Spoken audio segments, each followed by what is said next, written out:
السلام عليكم ورحمة الله وبركاته. أصحابتك وحرن جنالك مركز لسود وواضح أدي حربا إننا ذكول وداقو كونغرس كمريكن كلبديس أقل أو فصح آدي كدي مركي أي حالي يهابين هربا أي لبدا أقل السنة كي أقل كوكيلة إيميل مريان لبا شرعي وإزديدان ومد ولبا إيدونيان إن لقوم القليو وزارة أمنية جودها هي مدحوين ترام وصحيحي وريكتو مشار لقو سينايو إذا مدى TSA أو بارا دادك كدوفيا إيرابور هذا مريكنك dagaalka Mareykanka iyo Israa'iil ay kula jiraan Iran oo waji kala yeeshay kadib markii Xuutiyiinta Yemen ay shalay hanjabaad soo jeediyeen maantana ay si toos ah ay dagaalka u soo galeen ciidamada Mareykanka oo ku dhaawacmay saldhig uu ku leeyahay Mareykanka Sacuudi Carabiya kadib markii ay duqeysay dawladda Iran isla markaana diyaaradaha halkaas yilay oo kuwa shidaalka siiya diyaaradaha dagaalka ee Mareykanka hawada ku siiyana dhibaato ay ka soo gaartay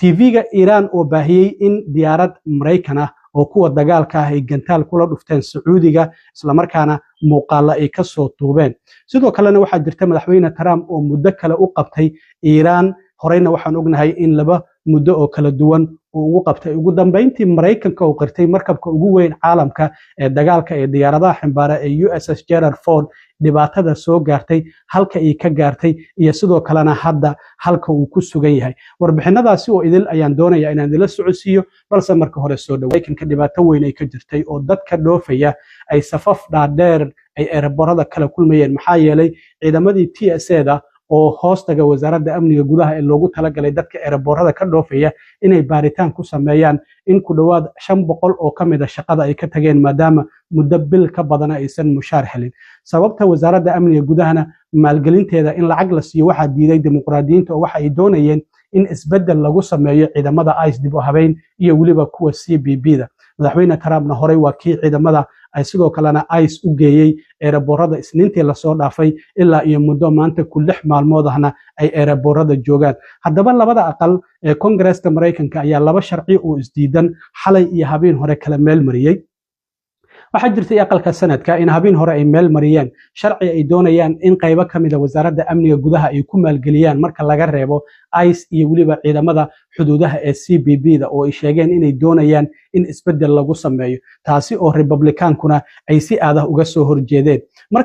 markii ay meel mariyeen waxa loo gudbiyay sharcigii sanadku ay meel mariyeen aqalka wakiilada sida sharci kasta waa inuu labada aqal maraa kadibna madaxweynaha loo gudbiyaa oo uu saxiixa marka shalay markii loo gudbiyay aqalka wakiilada afayeenka aqalka wakiilada Mike Johnson ayaa gabi ahaanba diiday sharcigii oo waxa uu yiri dimuqraadiyiintu waxa ay doonayaan in xuduudaha Mareykanka la furo mar kalena dadka sharci la'aanta ay wadanka ku soo qulqulaan marka waxa jirtay xalay marka aqalka wakiiladu inay sharci kale ay meel mariyeen sharcigaasi oo muddo 2 bilood ah wasaaradda amniga gudaha guud ahaanteedba lagu maalgelinayo ilaa iyo 22ka bisha May ee shanaad ee soo socota sharcigaasi waxa ansixiyay 213 xubnood 203 xubnoodna waa ay diideen marka dimuqraadiyiinta ku jira aqalka sanadka waxay yiraahdeen sharcigaasi marka uu soo gaaro waa dead on arrival halkiisa ayaan ku diidi doonaa fasax ayuu hadda aaday aqalka Congress-ka Mareykanka oo muddo 2 toddobaad ah ayay ku maqnaan doonaan marka ay soo laabtaan haddana mar kale waa halkeedii ka bilow laakiin madaxweyne Trump ayaa shalay wareegta soo saaray oo awoodihiisa isticmaalay waxaana wasiirka cusub ee wasaaradda amniga gudaha Mark Wayne Millen uu ku amray in lacagaha gurmadka degdeg ah loogu talagalay oo wasaaraddu ay leedahay mushaar laga siiyo shaqaalaha TSA-da qaarkood oo markii horeba mushaarkoodu sanadkii $35,000 ah waxay yiraahdeen shaqadan shaqo aan ka sii shaqayn karno maba ahanba markasto oo labada xisbi is qabtaan dadka meesha ku baaba'aya waa anaga waxa la yiri laba maroodi haday istagaalaan cawski ayaa meesha ku baabaa Soomaan waxay yiraahdeen markastaba anaga xuquuqdeeni ayaa lagu tumanaya qaarkood ba xitaa waxa laga yaabaa inaysan shaqada dib ugu soo laaban oo shaqooyin kale iska raadsadaan maxaa yeelay hadda raashinkii qutul daruurigii cirkaasi ayuu ku jiraa shidaalkeena cirkaasi ayuu ku jiraa marka madaxweynuhu waxa uu yiri laga bilaabo isniinta waa in shaqaalaha TSA-da mushaarkoodii la siiyaa marka haday shaqada ku soo wada laabtaana waa la arki doonaa iyo waliba hadii kale dhinaca kale dagaalkii Mareykanka iyo Israa'iil ay kula jireen Iran ayaa waji kala yeeshay shalay Xuutiyiintu waxa ay soo direen hadallo digniin ah oo ay leeyihiin hadii 5 qodob ay soo baxdo dagaalka waan ku beerayna oo ay kamid ahayd in hadii wadan saddexaad uu ku biiro dagaalka Mareykanka iyo Israa'iil ay kula jiraan Iran iyaga xitaa Yemeniinta in cunaqabataynta laga qaado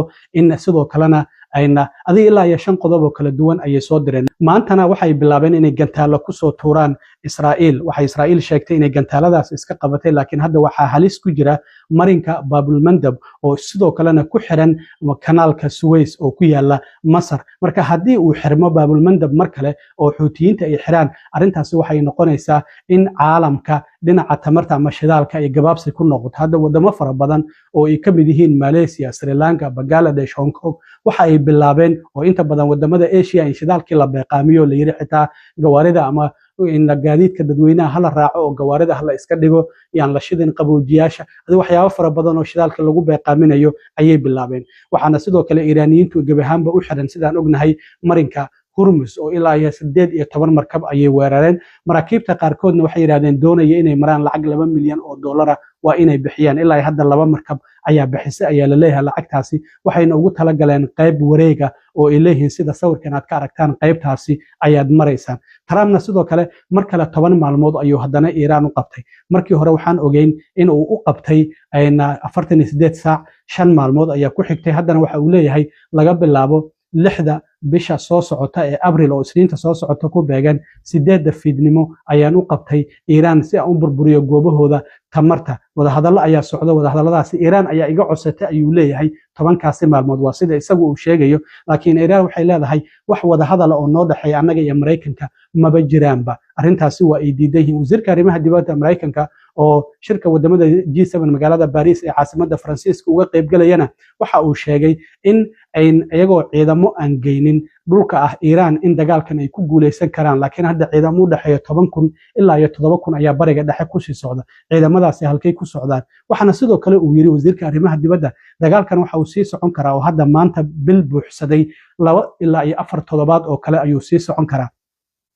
sidaas ayuu leeyahay. marka waxaa jirta hadda ciidamada Mareykanka saldhigga ay ku lahaayeen dalka boqortooyada Sacuudi Carabiya in Iiraan ay mar kale weerarto. waxaan filayaa markii saddexaad mise waa markii afraad oo ay weerarto. waxaa ku dhaawacmay ilaa iyo ciidamo gaaraya 15 oo la leeyahay 5 ilaa 3 kamid ah dhaawacoodu waa halis. diyaaradaha kuwa sida Tangriska oo shidaalka qaada isla markaana diyaaradaha dagaalka hawada ku siiya shidaalka ayaa sidoo kale dhibaato ay soo gaartay. mana ahan markii ugu horeysay oo diyaarado halka ay saldhiggaasi ku gaarto. Mareykanka ilaa hadda intii dagaalkan uu socday oo bil ah 303 askari ayaa uga dhaawacantay. dhimashada ay qirteenna waa 13. sidoo kale telefishinka Iiraan ayaa waxa uu baahiyay muuqaaladan oo arkaysaan oo leeyihiin gantaalkan waxaan ku dhufanay diyaarad dagaal oo Mareykanku uu leeyahay oo ah F-16 waxaana lagu soo dejiyay iyadoo waliba dhaawacan airport ku yaala Sacuudi Carabiya. ilaa hadda sheegashadaasi ma jirto ila madax banaan oo cadeeyay. Mareykankuna ma uusan qaran, laakiin sawirkan ayay baahiyeen sidaad arkaysaan ay leeyihiin diyaaradaasi ayaan soo ridnay. dhinaca kale waxaa jirta in Mareykanku markiisii ugu horeysay uu qiranayo markabka ugu weyn dagaalka oo Mareykanku uu leeyahay oo weligii la sameeyo oo diyaaradaha ximbaara oo la yiraahdo USS Gerald R. Ford in dhibaato ay soo gaartay. markabkan qiimihiisu waa 13 bilyan, isla markaana gabi ahaanba dagaalka Mareykanku uu kula jiray Iiraan waa uu isaga baxay kadib markii qaybta ciidamada dharka ay ku dhaqdaan ee laundryga ay gantaal dowladda Iiraan ay uga dhufatay 12kii bishan March oo hadda sii dhamaanaysa. waxaa la leeyahay muddo maalmo ah ayaa ciidamada saaran qaarkood dhulka ay seexanayeen, isla markaana markabka gudihiisa qiic fara badan ayaa gudihiisa ku jiray oo maalmo ayuu gubanayay. markabkaasina hadda gabi ahaanba dagaalka waa laga saaray. markabkan oo la yiraahdo USS Gerald Ford waa markabka ugu weyn ee caalamka ee diyaaradaha xambaara ee dagaalka oo weligii la sameeyay. waxaana hadda qasab ku noqotay inuu isaga baxo dagaalka, isla markaana sida uu qoray wargeyska New York Post. markabkan muddo sanadahba waxaa la leeyahay dhibaatooyin fara badan ayaa haystay ilaa iyo sanadkii 2020. waxaana inta badan uu ka haystay qaybo kala duwan oo dayactiro lagu sameynayay ilaa iyo $4 milyan ay ku baxday. qaybaha dhibaatada ugu badan ka jirto waxaa kamid ah dhinaca suuliyada ama musqulaha oo aan la falaashi karin, isla markaana sidoo kalena markasta oo la falaasho aysan suulidii waxyaabihii lagu riday aysan ka baxaynin. sanadkii 2020 xafiiska la xisaabtanka dowladda warbixin uu soo saaray ayaa waxa lagu sheegay in markabkan uu u baahan yahay joogteyn, in markastaba maintenance in la hagaajiyo maalin kasta ilaa iyo $400,000 ayaana ku baxay. senatarka laga soo doortay Virginia oo la yiraahdo Tim Kaine ayaa waxa walaac ka muujiyay horaantii bishan in markabkan markastaba qaybaha sewage-ka ee waxyaabaha wasaqdu ay maraan marka suuliyada lagu xaajoodo in ciladi ay ka haysato sidoo kalena waxaa jirta in qaybaha laundry-ga sidoo kale dhibaatadu ay ka jirto iyadoo sidoo kale markabkan bariga dhexe hadda ciidamada Mareykanka uu taageeraya dagaalkan uu ku jiray isla markaana gabi ahaanba hadda laga saaray markii dhibaatadaasi ay soo gaartay waxaa sidoo kale qoysaska ciidamada saaran markabkaasi ay leeyihiin dhibaatooyin dhinaca fara badan oo dhinaca neefsiga oo xitaa markabka gudihiisa hadda waa uraya ayay leeyahay oo aan lagu neefsan karin in dhibaatadaasi ay ka jirto markabkan qiimihiisu waa 13 bilyan oo dollar haddana waxa uu leeyahay waxyaabaha asaasiga ee lagu noolaan karo markabka gudihiisa ayaa cilada ay ka jirtaa sidoo kalena warbixin ciidamada badda ee Mareykanku ay soo saareen ayaa waxay leeyihiin dhibaatadu waxay ka jirtaa dhinaca suuliyada iyo qaybta sewage-ka oo sidoo kalena waxyaabaha wasaqdaasi ay maraan ilaa iyo ciidamo 4,000 ka badan ayaana markabkaasi saaran waxaa sidoo kale jirta in 12kii bishan Iiraan ay gantaal la heshay markabkaasi waliba qaybta dhinaca laundry-ga ay gantaalkaasi ay kala heshay dhibaato ayaana soo gaartay waxaana taasi ay sababtay in markabka gudihiisa xitaa aan lagu noolaan karin oo aan lagu neefsan karin waxaa sidoo kale jirta in ilaa 400 oo ciidamaha oo markabkaasi saaran muddo maalmo ah ay dhulka seexanayeen isla markaana sidoo kalena ay hadda qaadanayso in markabkaasi la dayactiro sanad amaba ka badan markabkaasi ayaa maanta oo Sabti waxa uu ku xirtay jasiirad la yiraahdo Split oo ku taala wadanka Croatia halkaasi oo lagu dayactiri doono marka markabkii ugu weynaa ee dagaalka ee Mareykanka Iiraan gantaal ayay ku dhufatay dhibaatadaasi ayaana soo gaartay sida hadda ay dowladda Mareykanku ugu dambeyntiiba ay qiranayso isla markaana warbaahinada qaarkood ay soo tabinayaan marka arrimahaasi ayaan rabay inaan idila socodsiiyo asxaabay intaan mar kale kulmi doono waa saaxiibkiin cilmi waaro idin la sida iyo nabadgelyo